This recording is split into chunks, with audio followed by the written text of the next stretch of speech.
Bom, dia, boa tarde, boa noite para pessoas, galera. Esse vídeo aqui é mais um vídeo de filosofia viva, filosofia marginal. É um videozinho que é um tema que eu já debati, mas eu vou reelaborar ele porque a pergunta é boa. Eu não lembro o que eu falei, mas eu falei desse tema com outros ângulos, vou fazer um ângulo invertido. A pergunta da vez, que é do aluno, aleatoriamente, né, de escolhida. Existe vida após a morte? E eu vou reelaborar e fazer: existe morte após a vida? Que é engraçado inverter. É só por uma espécie de exercício subjetivo que eu vou fazer durante então esse vídeo, tá? Vamos brincar um pouco com essa inversão de existe morte após a vida? E é interessante porque a lógica invertida muda o panorama de observação. Se você pensa a vida, você está vivo agora, nesse instante. Tá? E você pensa, depois da vida existe o quê? Ou melhor, depois da vida, quando você acaba a vida, você tem a morte. E a morte é uma cisão, um limiar de transição, onde você pensa: será que existe uma coisa semelhante ao que está agora acontecendo após a morte? Ou seja, uma espécie de outra vida? Ressurreição, reencarnação, algo do gênero? Outras palavras para descrever uma realidade semelhante em outro estado após a cisão orgânica, chamado de morte. E invertendo ficaria como, então? Existe morte após a vida? Então, depois que você está vivo, quando a vida acaba, existe morte de verdade? Ou seja, a pergunta ela inverte. Ela se questiona quando a vida acaba. Ela não se questiona se existe outra vida após a vida acabar. Ela se questiona se a vida realmente acaba. Então, existe morte? Essa é a questão. E a pergunta não é tão óbvia e tão imediata quanto parece, porque a morte é um modo de você dizer que a vida acaba. Só que toda vez que a vida acaba, quem disse que a vida acaba de verdade? O que é a vida? É a pergunta para você conseguir responder se existe morte após a vida. Se existe morte após a vida tem que parar de ser vida. Então, onde ela para de ser vida? Essa é a pergunta. E onde ela começa a ser vida? Essa é a pergunta. Então, a pergunta é muito mais interessante do que você definir um território. Esse é o território da vida, esse é o território da morte. Não, você está buscando saber onde começa e onde termina o território da vida para você chamar ele de morte. Porque você não pode chamar um território de morte nesse instante porque você está vivo, você não está morto. Então você não sabe o que é morte. Você está falando da morte enquanto está vivo. Que critério e credibilidade você tem para falar da morte enquanto você não está morto? Você não está no território da morte. Todo o território da morte é uma especulação. Você especula que o território da vida está aqui e que o território da morte é aquele que não é vida, mas tudo que você fala sobre aquilo que não é o território onde você não está é completamente arbitrário. Entendeu a lógica? Você está delirando para falar de uma coisa a qual você, teoricamente, conceitualmente, não pertence. É interessante pensar nessa contra-intuição, nessa invertida, por quê? Porque é muito complicado de você afirmar, de fato, que existe morte, porque você não está morto. Você não sabe o que é morte. Quando você diz que não está mais vivo e diz que é morte, você não está necessariamente morto, porque você não sabe se após a morte existe morte. Essa é a questão. É mais interessante porque a continuidade da vida, como um conceito que não acaba, é um paradoxo. Não deveria existir. Você fala da morte porque certos seres que são seres vivos, e você observa eles vivos, quando eles morrem, eles param de se comportar como eles se comportavam quando estavam vivos. Então você segmenta, ó, esse gato, esse cachorro, esse mamífero, esse réptil, esse peixe se comporta de maneira animada. E quando ele aparentemente para de estar animado, ele está morto, desanimado, desalmado. Ele perde o movimento. Então você chama essa etapa de morte. E você observa a morte. Só que você observa a morte no outro, não em si mesmo. Então, onde está a morte se o outro que morreu só pode ser descrito como morto se existir vida para descrever que ele está morto? Então, de certo modo, ele não morreu. Porque a vida que descreve que ele está morto está mantendo a sua vida naquele que descreve. Você se apropria da existência do outro para descrevê-lo com um conceito diverso. Você se apropria da existência animada para descrever a existência inanimada como não mais animada e conceitua ela num bloco, um conceito fechado que faz um significado, um sentido, uma retórica, uma narrativa, onde aquilo que não é animado está desanimado, desalmado e morto.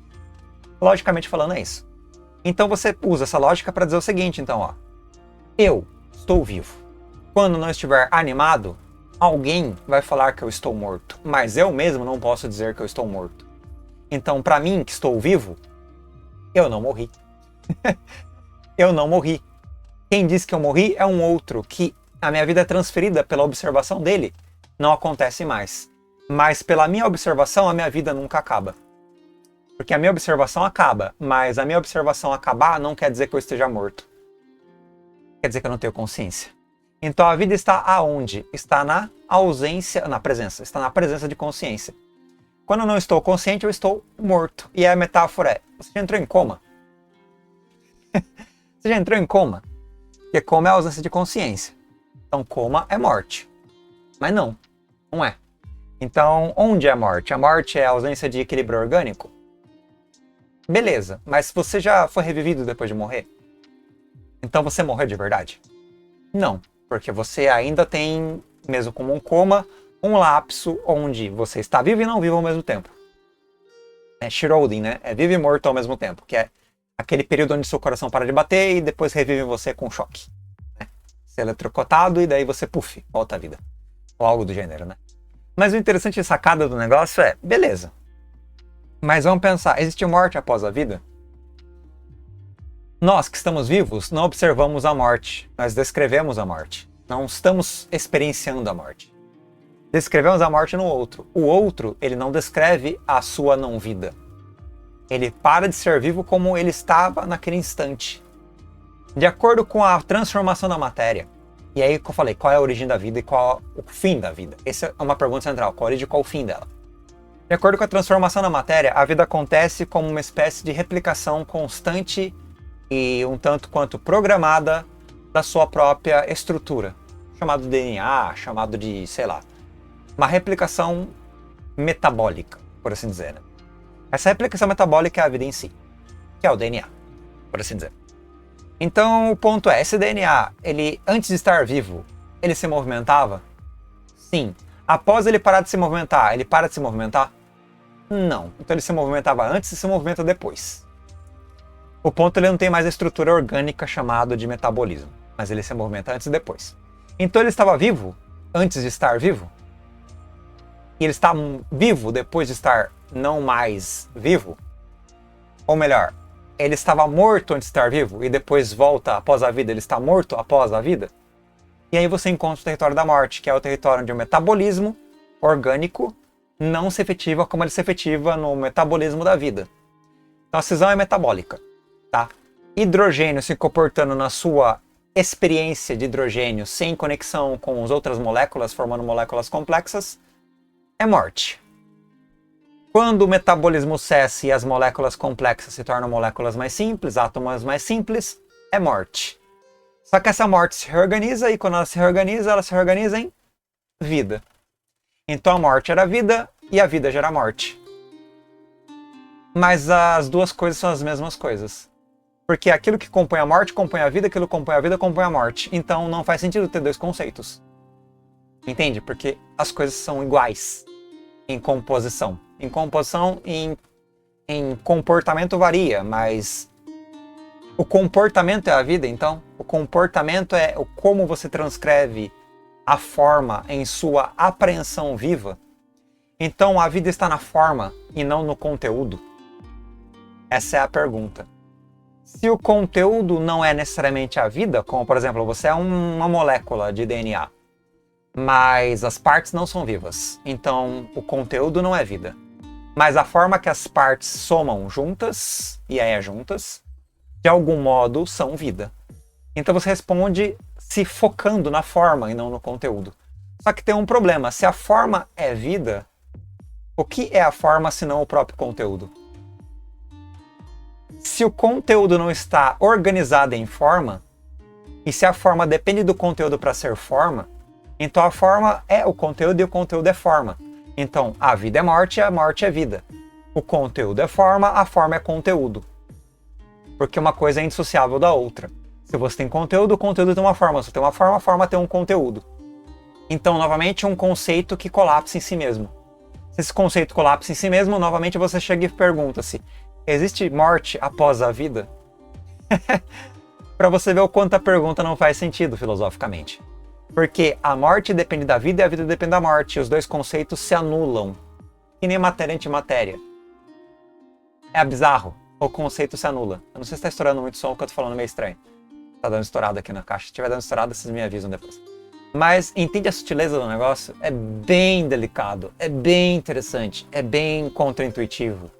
Então, aquilo que é forma é conteúdo, aquilo que é conteúdo é forma, aquilo que é vida é morte, aquilo que é morte é vida. E aí você se pergunta novamente: existe vida após a morte? Existe morte após a vida? Como é que eu racionalmente defino isso se eu estou territorializado? Territorializado é, estou conceituado. Tem uma forma determinada, tem um conteúdo determinado, tem uma vida determinada, tem uma morte determinada.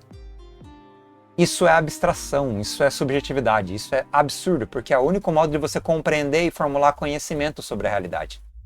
Conhecimento é o quê? Uma crença verdadeira, justificada. É uma crença verdadeira, justificada. Então, como é que você diz que a crença é completa? Ela não é. Ela é uma crença que é incompleta, mas é verdadeira, e essa verdade é incompleta, e é justificada, mas a justificativa também é incompleta. A tríade soma-se em um triângulo, né, em uma espécie de sustentação, em um triunvirato, talvez. E daí você tem o que você entende por conhecimento. E o conhecimento não é completo. Porque nenhuma das partes é completa e as partes somadas não são completas também. Porque elas não são completas em si e elas não são completas ao preencherem as fraquezas umas das outras.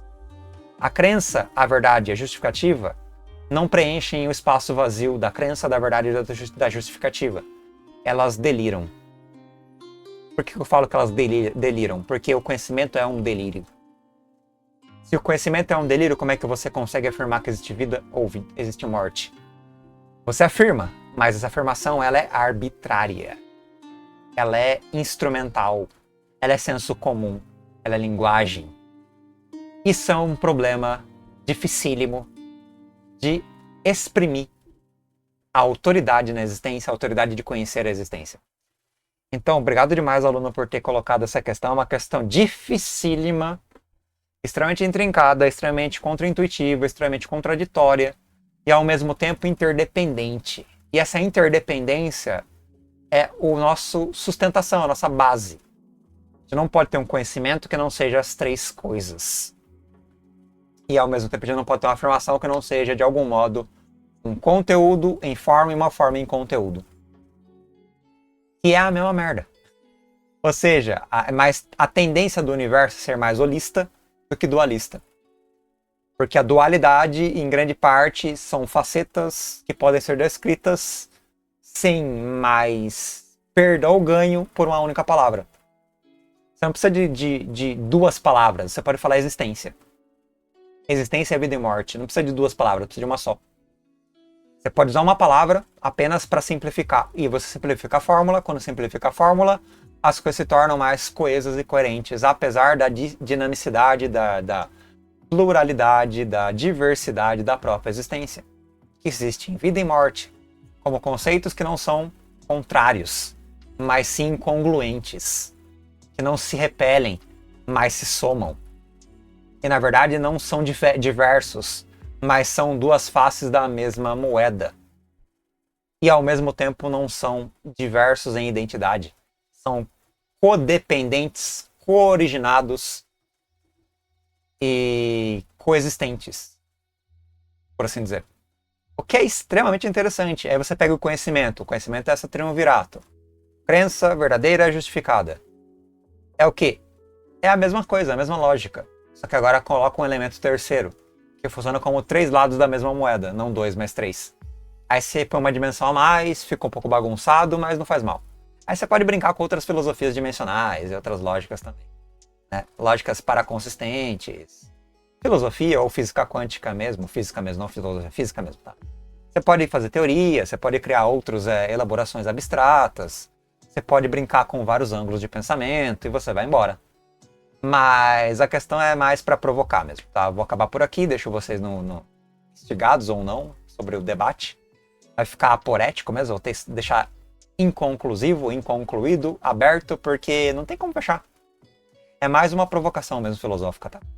A diversão aqui é pensar em filosofia viva e filosofia morta junto, né? Porque a vida e morte, nesse caso, é 2 faces da mesma moeda. Então estamos aqui no Filosofia Morta, Filosofia Marginal. Até depois aí, galera. Falou.